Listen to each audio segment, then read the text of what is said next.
इहा असांजी कंपनी जी खुशनसीबी आहे जो तो जहिड़े टैलेंटेड माण्हू जूं ख़िदमात हासिल आहिनि। पर मूंखे हिकिड़ी ॻाल्हि सम्झ में नथी अचे त तोखे पंहिंजी कंपनी हूंदे बि तूं मूं वटि जॉब कीअं पियो करीं? मां तव्हांखे ॿुधायो हो न त मुंहिंजा पापा सां ज़ाती इख़्तिलाफ़ आहे ऐं मां पापा जे कंहिं बि बिज़नेस में शरीक न आहियां। सच पुछी त पहिरियां मूं इहो सम्झो हो त अता मोहम्मद तोखे टाउट करे मुंहिंजे कंपनीअ में मोकिलियो आहे, छो त असां मार्केट में काफ़ी वॾो नालो रखूं था। पर तुंहिंजी शानदार परफॉर्मेंस असांजी मार्केट खे तमामु वॾो फ़ाइदो रसायो। इहा अता मोहम्मद जी बदकिस्मती चइबी जो तो जहिड़े टैलेंटेड माण्हूअ खे हुन इग्नोर कयो आहे। प्लीज़ सर, जेकॾहिं तव्हां मूंखे मुंहिंजी शख़्सियत जे हवाले सां यादि कंदव त इहो बहितर रहंदो। मां पंहिंजे पीउ जे हवाले सां जुड़णु पसंदि नथो कयां। अच्छा, तव्हांजा एतिरा वॾा इख़्तिलाफ़ आहिनि?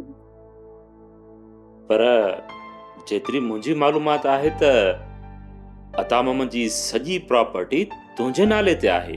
हूंदुसि, पर मां पंहिंजी ज़रूरतुनि खे पूरो करण जे लाइ इहा जॉब कंदो आहियां। गुड।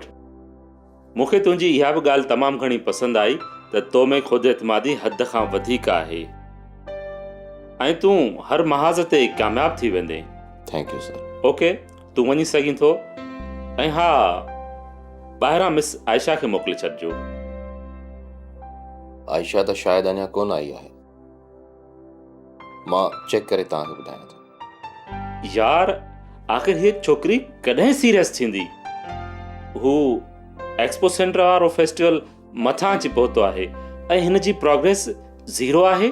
यू डोंट वरी सर, फेस्टिवल में असांजे प्रोडक्ट जी हैसियत अलॻि नज़र ईंदी। मूंखे पंहिंजी टीम ते भरोसो आहे, पर हिन छोकिरी खे हालात जी नज़ाकत जो अहसास ई न आहे। ठीकु आहे, ॾिसींसि त आई बि आहे या न। ओके, मां चेक करे।